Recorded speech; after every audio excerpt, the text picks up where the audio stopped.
English grammar का A N और cross mark का यूज़ कहाँ करेंगे हम लोग इस वीडियो में जानेंगे। ठीक है, क्वेश्चन में आपसे बताया जा रहा है पुट ए एन को हमें पुट करना है कहाँ, जहाँ फिल इन द ब्लैंक्स हैं। टोटल 25 क्वेश्चंस हैं। बिफोर द फॉलोइंग वर्ड्स और फ्रेसेस, वर्ड्स और फ्रेसेस के पहले ए एन का यूज़ करना है।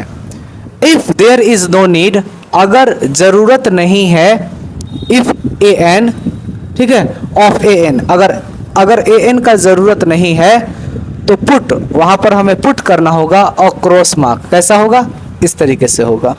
ठीक है, बहुत आसान सा सवाल है। तो मेन बात यह है कि सबसे पहले ए एन का यूज़ कहाँ करेंगे।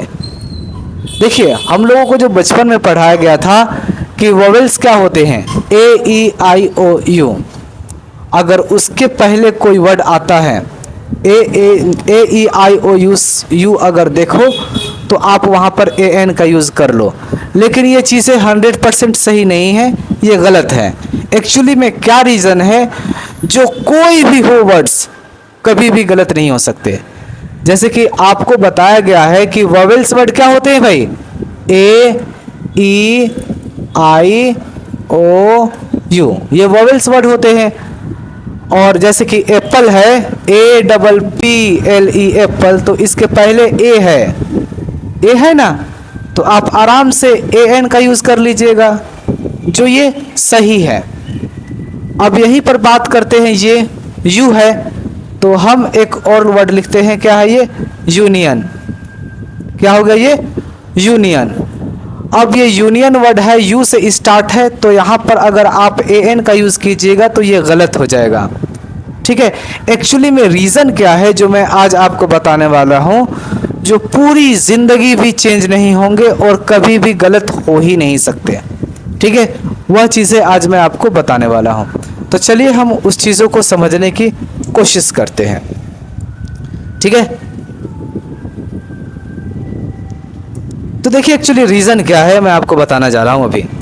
देखिए, हिंदी में वोवेल्स यानी कि स्वर कौन कौन से होते हैं, तो अ से लेकर अह तक, ये हमारा हिंदी में क्या होते हैं, स्वर वर्ड्स होते हैं, यानी कि वोवेल्स होते हैं। अगर किसी इंग्लिश का वर्ड अ से आह के बीच से स्टार्ट होता है, शुरू होता है, तो वहाँ पर आंख बंद करके आप ए एन का यूज़ कीजिए, कहीं भी गलत नहीं होगा। पूरी दुनिया में कभी वर्ड गलत हो ही नहीं सकता। ठीक है, अगर आप क से लेकर ज्ञ तक, ये है व्यंजन वर्ड हिंदी में, जिसको कॉन्स्टेंट कहते हैं, कॉन्सोनेंट कहते हैं, कॉन्सोनेंट। तो ये क से ज्ञ तक ये व्यंजन वर्ड है। ठीक है, अगर किसी इंग्लिश का शुरू का वर्ड क से ज्ञ के बीच में आता है तो आपको ए का ही यूज़ करना है। सिंपल सा यही फंडा है बस। ठीक है, और अभी जो हम सारे चीज़ें करेंगे ना, फिर सभी इसी के हिसाब से करेंगे और देखिएगा 100% सही होगा। कभी भी ज़िंदगी में ये चीज़ें बदलेंगे ही नहीं। लेकिन हम लोगों को बचपन में जो पढ़ाया गया था कि ए ई आई ओ यू ये वोवेल्स हैं, ये सही हैं, लेकिन इसके पहले आपको एन का यूज़ करना होगा, ये 100% सही नहीं है। एक्चुअली में ये गलत है। तो आज आपको ये डाउट्स क्लियर हो जाएंगे और मैं कर भी दिया हूँ। अब इस क्वेश्चंस को करते हैं। देखिए, पानी बंद करो पीना और यहाँ आ जाओ, रखो बोतल वहीं, बता लेंगे ना, फिर पानी पी लेना। ठीक है, एक बोतल नहीं 4 बोतल पी लेना। ठीक है बाबू, पहले समझो। कहा जाता है कि अगर पढ़ाई के समय अगर तुम हाथ में कोई खिलौना ले लोगे, खेलने की चीज़ें, तो तुम्हारा 70-80% दिमाग उस खिलौने पर चला जाएगा, पढ़ाई पर नहीं जाएगा। इसलिए जब पढ़ाई करो तो कोई भी ऐसे चीज़ें अपने पास में मत रखो जिससे तुम्हारा दिल लगे। जैसे मोबाइल मत रखो, कोई बॉल वगैरह, फुटबॉल, ये सब चीज़ें अपने पास मत रखो। पानी मत रखो, नहीं तो बार बार पता चलेगा कि पी रहे हो और बार बार पेशाब करने जा रहे हो, पढ़ाई हो ही नहीं रहा है। कोई खाने पीने की आइटम्स मत रखो, कुरकुरे मुरकुरे, टिक टकाटक फकाफक जो भी हो वो सब चीज़ें मत रखो, नहीं तो वो सब चीज़ें खा पी कर पता चलेगा टकाटक खूब खाए, पानी पिए और पता चला कि नींद आने लगा, तुरंत लेट जाओगे। ठीक है, तो ये सब चीजें नहीं यूज करते हैं। ठीक है बाबू, तो अब देख लीजिए, अब हम लोगों को सीखना है क्या कि ए एन का यूज कैसे करना है। ध्यान दीजिए, ये क्या है बाबू बताइए? ये ऑरेंज है। अब हम यहां पर ए का यूज करेंगे या एन का यूज करेंगे? एन। लेकिन हम अगर एन का यूज कर देंगे तो इस यहां तो सही है, लेकिन ये हमेशा के लिए सही हो उसके लिए क्या करना पड़ेगा? ऑरेंज को आप कैसे लिखोगे? ओ रेंज, ये वर्ड होगा ना। शुरू का वर्ड क्या आ गया? ओ आ गया। ठीक है, ओ कब आते हैं? अ से अ के बीच में आते हैं, तो आपको एन का यूज करना होगा। यहां पर आप एन का यूज कर दीजिए, हो गया सही। ठीक है, ये हमेशा के लिए सही होगा, कभी भी गलत नहीं हो सकता। ठीक है, अब यहां देख लीजिए, एप्पल, ए प ल एप्पल, तो शुरू का वर्ड क्या है? इंग्लिश का ए है, और ए किसके बीच में आते हैं? अ से अ के बीच में आते हैं, यानी कि एन का यूज करेंगे। तो आपको यहां पर एन का यूज कर देना है। आ रहे बाबू समझ में? यहां देखो, इसको क्या पढ़ेंगे हम? आंट। ठीक है, या आंट पढ़ेंगे इसको, तो आंट। ठीक है, तो शुरू का वर्ड क्या आ गया? आ की मात्रा आ गया, और आ की मात्रा कब आते हैं? अ से अ के बीच में, तो एन का यूज करेंगे। तो सिंपल सा आपको एन का यूज कर देना है। ठीक है बाबू, फिर यहां पर क्या है? ये एलिफेंट, ए शुरू का वर्ड ए से स्टार्ट हो गया। एलिफेंट पूरा क्यों लिखूं? जब एक ही वर्ड से हमें पता चल रहा है कि ए लगेगा या एन लगेगा, तो पूरा वर्ड लिखने का मतलब ही नहीं बनता। तो ए आ गया एलिफेंट, तो शुरू का वर्ड क्या आ गया? ए, और ए किसके बीच में आते हैं? अ से अ के बीच में, तो इसमें भी हम ए एन का यूज करेंगे। ठीक है बाबू, अब इसको क्या पढ़ेंगे बाबू? काऊ, काऊ, तो शुरू का वर्ड क्या आ गया? क की मात्रा आ गया। ठीक है, और क की मात्रा क्या होते हैं? क से क से ग के बीच में आ रहा है वर्ड, तो वहां पर ए का यूज करेंगे। तो आपको ए का यूज कर देना होगा। अब देख लीजिए, ये चाइल्ड, चाइल्ड, तो ये चा ई, यानी कि चा आ गया मात्रा, च आ गया। च किसके बीच में आते हैं? क से ज्ञा के बीच में आते हैं, तो आपको यहां पर ए का यूज करना होगा। ठीक है, अब वर्ड आ गया अलग। अब याद रखना बेटा, ए और एन, इन दोनों का मतलब क्या होता है? एक। क्या होता है बाबू? एक होता है। ए का मतलब भी एक होता है, और एन का मतलब भी एक होता है। लेकिन ये क्या है? E double G S, eggs, ये ऑलरेडी प्लुरल वर्ड है। प्लुरल वर्ड है ना, क्योंकि इसमें एस लगा हुआ है, प्लुरल वर्ड है। और प्लुरल जब वर्ड रहते हैं तो ना ही हम वहां ए का यूज करेंगे, ना ही एन का यूज करेंगे, सीधा क्रॉस मार्क का यूज करेंगे, क्योंकि यहां पर ए एन का यूज नहीं किया जाएगा, और ए एन का जहां यूज नहीं किया जाएगा वहां पर हमें क्रॉस मार्क का यूज करना होगा। अरे बाबू समझ में? नाउ नेक्स्ट, ये क्या है बाबू? अम्ब्रेला। अम्ब्रेला, अ की मात्रा आ गया, और अ की मात्रा किसके बीच में आते हैं? अ से अ के बीच में, तो आपको क्या करना है? एन का यूज करना है। याद रखिएगा, ये जो चीजें मैं पढ़ा रहा हूं class 3rd 4th 5th 6th 7th 8th में पूछे जाते हैं, और ये 5 नंबर के आते हैं। ठीक है बाबू, इसलिए इस चीज को पढ़ना बहुत जरूरी है। इसलिए मैं दिन रखा हूं कि फ्राइडे और सैटरडे, ये 2 दिन बच्चों को इंग्लिश और इंग्लिश ग्रामर में यूज करना है, ताकि बच्चे का इंग्लिश ग्रामर अच्छा रहे, तो इंग्लिश में भी मार्क्स अच्छे आएंगे। ठीक है, नाउ नेक्स्ट, ये क्या है बाबू? Ink, INK, ink. और ये इंक क्या है? ये इंक क्या होता है? वही देखो, लिक्विड चीजें होता है, और लिक्विड चीजें हैं, यानी कि वह क्या है? अनकाउंटेबल नाउन है।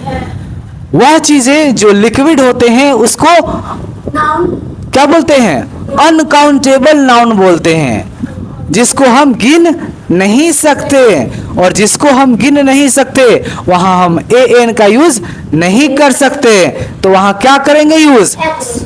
एक्स नहीं, वो क्रॉस मार्क होगा। तो यहां पर बाबू हम क्या यूज करेंगे? क्रॉस मार्क का यूज करेंगे। ठीक है, क्योंकि इंक क्या है? लिक्विड चीज है। ठीक है, याद रखिएगा, मैटेरियल नाउन और अनकाउंटेबल नाउन दोनों एक ही होते हैं। दोनों को ना ही मापा जा सकता है ना ही तौला जा सकता है।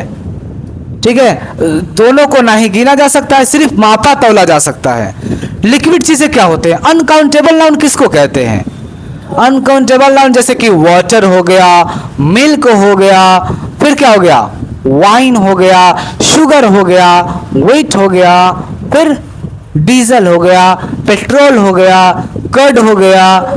ठीक है, ये सब चीजें जो माप तौल कर देते हैं दुकानदार, तो समझ लेना वह अनकाउंटेबल नाउन है। इसको भी घर से 100 लिख कर लाना है, अनकाउंटेबल नाउन घर का काम है। ठीक है, तो जब अनकाउंटेबल नाउन हो तो वहां पर हम ए एन का यूज कर ही नहीं सकते, क्योंकि हम बता ही नहीं सकते कि ये एक है कि दो है। और जब एक दो हम बता ही नहीं सकते, जिसको सिर्फ मापा तौला जाता है, नाप कर देगा 1 किलो है भाई, 1 लीटर है। ठीक है, तो वहां पर हम क्रॉस मार्क का यूज करेंगे, ना कि ए एन का यूज करेंगे। ठीक है बाबू, ये है इंक वेल। इंक वेल का मतलब जो अभी मेरे पास पता नहीं कहीं गुम हो गया है, वह इंक वेल होता है। इंक वेल को हम काउंट कर सकते हैं, जैसे कि 1 इंक वेल हो गया, 2 इंक वेल हो गया, 3 इंक वेल हो गया, इसको काउंट हम कर सकते हैं। तो इसको हम क्या रीड करेंगे? Ink well. क्या रीड करेंगे बाबू? यहां बताओ, इंक। तो शुरू का वर्ड क्या आ गया? ई आ गया। और ई कब आते हैं? अ से आ के बीच में आते हैं, तो यानी कि एन का यूज करेंगे यहां पर। तो यहां पर एन का यूज करेंगे। ठीक है बाबू, यहां पर क्या है? ये ऑयल। ये क्या है? कौन सा वर्ड है? क्या लगेगा? ए लगेगा कि एन लगेगा? गलत जवाब, क्रॉस लगेगा। वाह मेरा बच्चा, सही बताया, क्योंकि ऑयल को हम काउंट नहीं कर सकते। ठीक है, ये क्या है? अनकाउंटेबल नाउन है और साथ ही साथ मैटेरियल नाउन है, इसलिए यहां पर हम ए एन का यूज नहीं कर सकते, इसलिए यहां पर हम क्रॉस मार्क का यूज करेंगे। ठीक है, नाउ नेक्स्ट, ये क्या है बाबू? गुड। गुड कौन सा वर्ड है? अभी अभी बताया हूं, पढ़ाया हूं, एडजेक्टिव। एडजेक्टिव को अब मैं बोलूंगा तुम बहुत सुंदरी हो, तो सुंदरी को काउंट कर थोड़ी ना सकते हैं, ये तो गुण बताया जा रहा है। ठीक है, गुड यानी कि अच्छा। अच्छा एडजेक्टिव वर्ड है, और एडजेक्टिव वर्ड से पहले ए एन का यूज नहीं करते हैं, और जहां ए एन का यूज नहीं करेंगे वहां क्रॉस मार्क का यूज करेंगे। ठीक है, अभी मत लिखो, अभी सिर्फ सुनो। ठीक है बाबू, अब यहां पर देख लो, ये क्या है? गुड, और ये हो गया बुक। बुक को गिन सकते हैं ना? यह किताब अच्छी है, तो किताब को हम गिन सकते हैं। ये बुक दे दिया है ना, इसको हम काउंट कर सकते हैं। तो इसलिए यहां पर ये क्या है? गुड वर्ड है। शुरू का गुड है ना, ग, और ग किसके बीच में आते हैं? क से ज्ञा के बीच में, तो क्या लगेगा? ए का यूज करेंगे, a good book. Okay, now next, dash good books don't write now. ये क्या है बाबू? प्लूरल वर्ड है, यहां ध्यान दो। बंद करो कॉपी, बंद करो, दोनों बंद करो। ये क्या है बाबू? ये बुक्स है। ये कौन सा वर्ड है? प्लूरल वर्ड है, प्लूरल। ठीक है, और प्लूरल वर्ड है तो प्लूरल वर्ड के साथ क्या लगता है? क्रॉस मार्क, क्योंकि वहां पर हम ए एन का यूज कर ही नहीं सकते, क्योंकि ए और एन का मतलब होता है एक, और ये है तो अनेक, तो यहां पर ए एन का यूज नहीं करेंगे, तो क्या लगेगा? क्रॉस मार्क लगेगा। ठीक है बाबू, नेक्स्ट समझते हैं, ये क्या है? ऑनेस्ट। ऑनेस्ट का मतलब क्या होता है? ईमानदार। और ईमानदार कौन सा वर्ड है? एडजेक्टिव से। ऑनेस्ट, जैसे मैं बोलूं तुम बहुत ईमानदार हो, तो ईमानदार को काउंट थोड़ी ना कर सकते हैं, ये तो अच्छा ही बताया जा रहा है। चीजें अच्छी बताया जाए या बुरी, वह एडजेक्टिव से ही होते हैं। ठीक है, तो ये क्या होगा बाबू? यहां पर क्रॉस मार्क का यूज करेंगे, ए एन का यूज नहीं करेंगे। ठीक है बेटा, तो ये 15 समझ में आ गया। अब नेक्स्ट समझते हैं।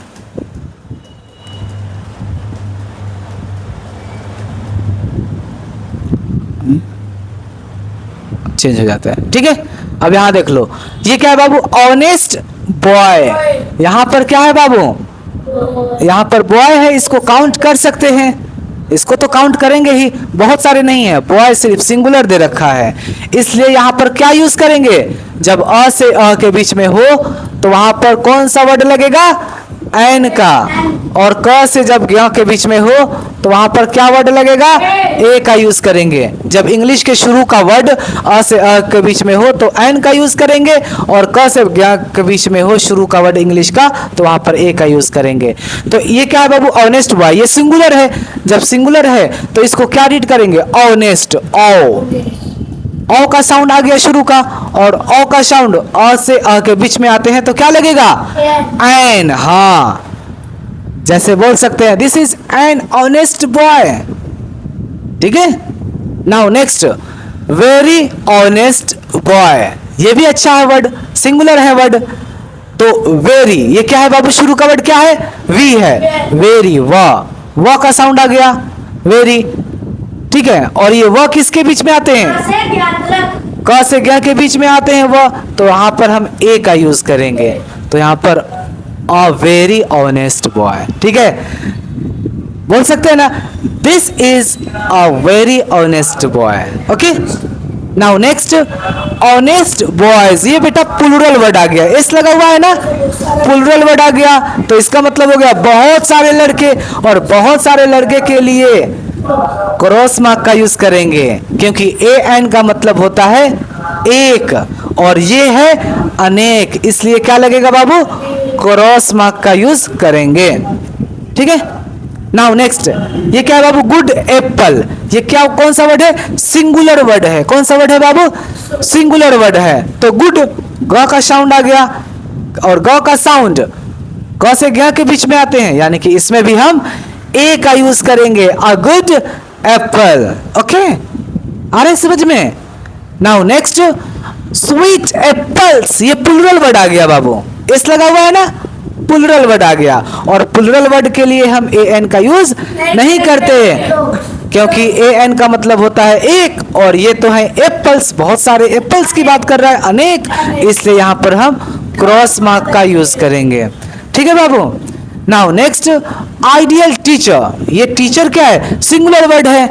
तो अब यहां पर आओ, आइडियल, आ का साउंड आ गया, आ के साउंड अ से अ के बीच में आएंगे, तो यानी कि एन का यूज करेंगे। ठीक है, बोल सकते हैं ना, he is an ideal teacher. Okay, ऐसे नहीं बोल सकते। ठीक है, he is an ideal teachers, this is wrong, क्योंकि वहां प्लूरल वर्ड है। Okay, now next, actor. अब शुरू का वर्ड क्या आएगा? ए के लिए एक, ए आ गया, ए किसके बीच में आते हैं? अ से अ के बीच में ए का यूज करेंगे, एन का यूज करेंगे, तो एन एक्टर। ओके, बोल सकते हैं this is an actor. Okay, now next, ये क्या है बेटा? आर्टिस्ट, कलाकार। तो आर्टिस्ट, आ का साउंड आ गया, और आ का साउंड किसके बीच में आते हैं? अ से अ के बीच में आते हैं, तो एन का यूज करेंगे, तो यहां पर हो जाएगा एन आर्टिस्ट। नाउ नेक्स्ट, ये भी आर्टिस्ट है, ये भी क्या है? आर्टिस्ट है, लेकिन यहां पर वर्ड है क्या? ग है, गुड, ग का साउंड, और ग का साउंड किसके बीच में आते हैं? क से ग के बीच में, तो क्या लगेगा? A good artist. Okay, now next, ये क्या है बाबू? आवर। आवर क्या पढ़ते हैं? आ की साउंड आ गया, और आ की साउंड से क्या लगेगा? अ से अ के बीच में आते हैं, तो एन का यूज करेंगे, एन आवर। ओके, तो guys this is 25 questions I solve on this board. Okay, तो आई होप कि आपको समझ में आ गया होगा कि ए एन और क्रॉस मार्क का यूज कहां करेंगे। 100 एडजेक्टिव्स लिखना है। एडजेक्टिव्स हो गया, और दूसरा क्या हो गया? Uncountable noun. तो दो काम मिले हैं, 1000 एडजेक्टिव्स वर्ड लिख कर आना है। एडजेक्टिव वर्ड का मतलब खुश, दुख, हैप्पी, सैड, इल, ब्रेव, ठीक है, यंग, इंटेलिजेंट। ओके, तो ये सब वर्ड एडजेक्टिव्स होते हैं, तो घर से 100 लिख कर लाना है। और अनकाउंटेबल नाउन, जिसको गिन ही नहीं सकते, जैसे ब्लड, खून, मिल्क, वाटर, कर्ड, ऑयल, घी. तो these are uncountable noun and you can say material noun also. Okay, तो ये भी 100 लिखकर लाना है. ओके, आई होप अच्छे से समझ में आ गए होंगे.